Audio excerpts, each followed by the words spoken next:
ఆయన నోటి మాటతో సృష్టిని సృజించాను. ఆ సముద్రము తుఫానును నిమ్మలపరిచిన శక్తివంతమైన బలవంతుడైన దేవుడు. నెంబర్ 3 ఆయన ఎర్ర సముద్రమును 2 పాయలుగా చేసిన దేవుని నామానికి స్తోత్రం కలుగును గాక. నిర్గమాకాండము 14వ అధ్యాయం 21వ వచనము. ఎర్ర సముద్రాన్ని 2 పాయలుగా చేసిన బలవంతుడైన దేవుడు. దేవుని నామానికి స్తోత్రం కలుగును గాక. ఇశ్రాయేలీయులు అనుకున్నారు ఐగుప్తు నుంచి వచ్చేసాం, మేము వచ్చేసి అక్కడ నిలబడ్డారు అంతే. అక్కడ నిలబడి ఏ రీతిగా వెనకెళ్తే ఐగుప్తులు, ముందుకెళ్తే ఎర్ర సముద్రం, ఏ రీతిగా ప్రభువా?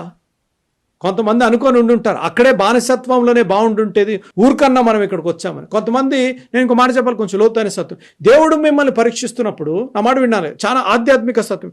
దేవుడు మిమ్మల్ని పరీక్షిస్తున్నప్పుడు, విశ్వాస యాత్రలో మీరు ముందుకు కొనసాగుతున్నప్పుడు, పరీక్ష వచ్చినప్పుడు నిరుత్సాహపడిపోయి మీరు నెగిటివ్ మాటలు మాట్లాడకూడదు. లేకపోతే నిస్పృహ నిరాశ మాట్లాడకూడదు. దేవుని ఆత్మను దుఃఖపరిచే మాటలు మాట్లాడకూడదు. ఎటువంటి మాటలు అనగా, ముందు జీవితమే బాగానే ఉందిలే, అక్కడే మనం ఐగుప్తులోనే బాగా ఉండేవారు కాదు. ఇశ్రాయేలు అన్నారు, అక్కడ మోషే మీద కొనుక్కొని అన్నారు, అక్కడే బాగుంది, బానిసత్వమే బాగుంది మాకు, ఇక్కడ వచ్చాము, ఇప్పుడు ఈ ముందేమో సముద్రం ఏ రీతిగా జరుగున. ఆశ్చర్యకరుడు, ఆలోచనకర్త, బలవంతుడైన దేవుడని మర్చిపోయారు. ఈరోజు మర్చిపోయావా ప్రీతముడు, ప్రీచెల్లమ్మా? ఎర్ర సముద్రం వంటి పరిస్థితి ఉండగా నువ్వు మర్చిపోయావు, నువ్వు వెనకకి వెళ్ళిపోతున్నావు. ఆ పాత జీవితమే బాగుంది, వాడితోనే బాగుంది, ఆమెతోనే బాగుంది, లేకపోతే నేను పాపపు ఊబిలో ఉన్నప్పుడే బాగున్నాను. ఎందుకు ప్రభువా ఇక్కడికి తీసుకొచ్చి కష్టాలు నష్టాలు కాదమ్మా. అమ్మా, నా మాట వింటున్నావు కదా? పరీక్షలు, కష్టాలు నష్టాలు కాదు, పరీక్షలు. దేవుడు నిన్ను పరీక్షిస్తున్నాడు. వివాహంలో పరీక్షిస్తున్నాడు, విశ్వాసంలో పరీక్షిస్తున్నాడు, తల్లిగా తండ్రిగా నిన్ను పరీక్షిస్తున్నాడు. దేవుని శక్తిని శంకించకుండా, దేవుని శక్తిని నువ్వు డౌట్ చేయకుండా విశ్వాసముతో నువ్వు ముందుకు కొనసాగించాలి. విశ్వాసంతో అడుగు ముందుకు వేయాలి. నేను ఒక సాక్ష్యం చెప్తాను. ఒక చెల్లితో మాట్లాడుతూ వస్తున్నాను. ఆ చెల్లి గురించి నేను ప్రార్థన చేస్తున్నాను.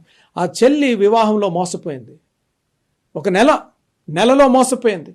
నెలలో మోసపోయిన తర్వాత అసలు వారి వివాహం కూడా కాన్సుమేట్ కాలేదు. చెల్లికి స్టాంప్ పడిపోయింది అంతే. ఆ చెల్లికి విడాకులు తీసుకున్న డివోర్స్ అని ఒక స్టాంప్ పడిపోయింది. ఆ చెల్లితో మాట్లాడుతున్నాను. ఎవరు నన్ను చేసుకుంటారన్నా?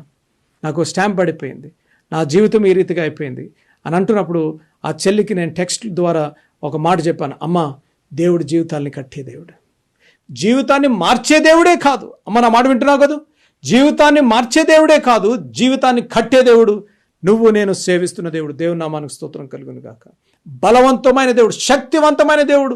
నీ జీవితంలో నిస్పృహ నిరాశ, విడాకులు తీసుకొని జరగకూడని సంఘటన నీ జీవితంలో జరిగి నువ్వు నిస్పృహ నిరాశలుంటే, ఒక ఆధ్యాత్మిక అన్నగా, దేవుని సేవకుడిగా నేను చెప్తున్నా,